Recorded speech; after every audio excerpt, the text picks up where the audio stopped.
হয় চাওক আজিৰ পৰা 4 দিনীয়া কাৰ্যসূচীৰে যোৰহাটৰ মৌবন্ধাৰ এৰালতলী পথাৰৰ বৈষ্ণৱ পণ্ডিত সোণাৰাম চুতীয়া সমন্বয় ক্ষেত্ৰত অনুষ্ঠিত হৈছে শ্ৰীমন্ত শংকৰদেৱ সংঘৰ 94 সংখ্যক বাৰ্ষিক অধিৱেশন।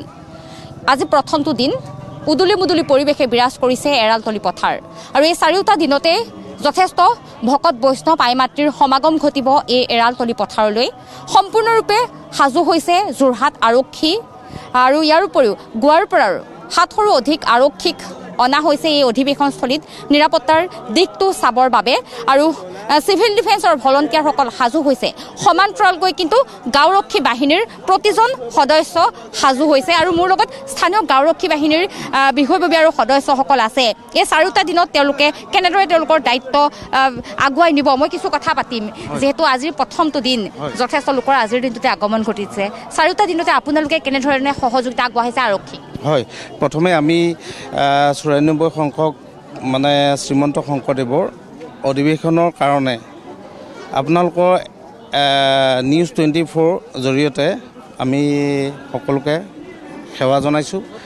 আমি ভাবোঁ যে আমাৰ সৰুসুজ গাঁওৰক্ষী বাহিনীয়ে পুলিবৰ থানা অন্তৰ্গত আমি প্ৰতিদিনে আমি সদায় ইয়াত আমি পহৰা দি আছোঁ আৰু সুৰক্ষিত কৰিবৰ কাৰণে চেষ্টা কৰিছোঁ।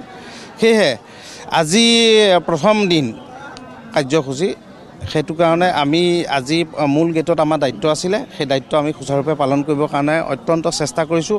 আমি 25জনীয়া এটা দলে আহি পেলাই আমি আজি মূল মানে গেটত দায়িত্ব আমি লৈছোঁ। সেয়েহে আমাৰ ভাবোঁ যে আমি কিবা মানে বিপদ বিঘিনি নোহোৱাকৈ আমাৰ যিখিনি দায়িত্ব প্ৰশাসনিকে আমাক দিছে সেই দায়িত্ব শুদ্ধভাৱে আমি পৰিচালনা কৰিবৰ কাৰণে সম্পূৰ্ণ চেষ্টা ৰাখিছোঁ। আটাইকেইটা দিনতে আপোনালোকে এনেদৰে পহৰা দিব? এই 4 দিনত যি কাৰ্যসূচী চলিব আটাইকেইটা দিন আমি এনেকৈ পহৰা দি থাকিম। আজি কেইজন আছে? আজি আমাৰ 25জন আছোঁ। 25জন সম্পূৰ্ণৰূপে 25জনীয়া এটা আমাৰ দল আছে। 25জনে সদায় আমি তেনেধৰণে ডিউটি কৰি আহিছোঁ। তেনেকৈ আগতো 26 জানুৱাৰীত আমি পাইপলাইনৰ ডিউটিৰ মাজত জড়িত আছিলোঁ। ইয়াৰ মাজতে পাইপলাইনৰো মানে ব্যৱস্থা ইয়াৰ মাজেৰে গৈছে, তাতো আমি ডিউটি আছিলোঁ আৰু এতিয়াও প্ৰেজেণ্ট আমি এই ডিউটি পালন কৰি আছোঁ আৰু পালন কৰি যাম। আমি সততাৰে পুলিবৰ থানা আণ্ডাৰত যিখিনি কৰ্ম কৰিবলৈ আমি ব্যস্ত হৈ আছোঁ সেইখিনি ব্যস্ত আমি সদায় অটুট ৰাখিম বুলি আমি প্ৰতিশ্ৰুতিবদ্ধ হৈ সদায় মানে ইয়াৰ ওপৰত আমি গুৰুত্ব দি আছোঁ আৰু গুৰুত্ব দি থাকিম। থানাৰেই নহয়, আমাৰ নিজৰ কৰ্তব্য আমাৰ গাঁওখনৰ সুৰক্ষিতৰ কাৰণে অসমৰ সকলো মানুহ আমি একত্ৰিত হৈ সুচাৰুৰূপে আমি পালন কৰি যাম বুলি আমি প্ৰতিশ্ৰুতিবদ্ধ হৈ আমি ইয়াত ডিউটি পালন কৰি আছোঁ। হয়, এনেদৰে আচলতে পুলিবৰ থানাৰ অন্তৰ্গত গাঁওৰক্ষী বাহিনীয়েও এই যোৰহাটৰ অধিৱেশনখনি যাতে সাফল্যমণ্ডিত কৰিব পাৰে সম্পূৰ্ণ সহযোগিতা আগবঢ়াইছে। আপোনালোকে এই 4টা দিনতেই পহৰাৰ যিহেতু ব্যৱস্থা কৰিছে, কি এই সময়ত কি ক'ব? আচলতে ক'বলৈ গ'লে সৰ্বপ্ৰথমে মই এই আপোনালোকৰ চেনেলৰ জৰিয়তে সমূহ বৈষ্ণৱ ভক্তবৃন্দক মই সেৱা জনাইছোঁ। আমি পুলিবৰ থানাৰ অন্তৰ্গত সৰুসুজ গাঁওৰক্ষী বাহিনী আমাৰ থানাৰ নিৰ্দেশমতে যি কাৰ্যসূচী কৰিবলৈ আমাক আজি ইয়াত দিছে, আমি সেই কাৰ্যসূচী সুচাৰুৰূপে পালন কৰি আমি ইতিমধ্যে কালিৰ পৰা আহিছোঁ। আজি আমাৰ প্ৰধানকৈ মূল তোৰণত আমাৰ দায়িত্ব অৰ্পণ কৰিছে থানাৰ আমাৰ যিজন আমাৰ ইনচাৰ্জ মহোদয়।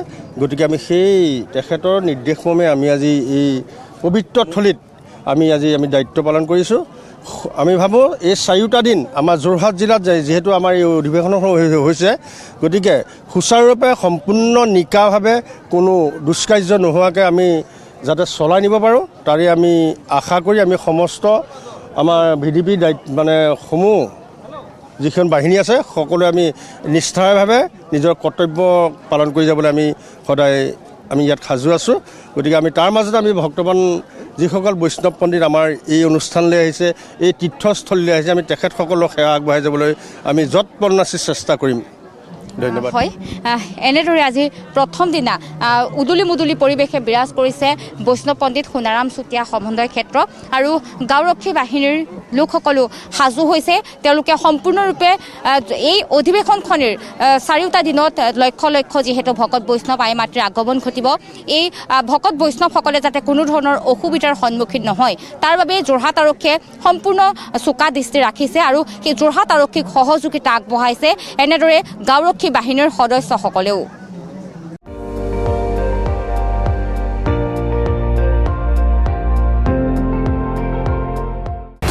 আপুনি চাই আছে ND24 সৰ্বশ্ৰেষ্ঠ নহয় সৰ্বোত্তমৰ দৌৰত।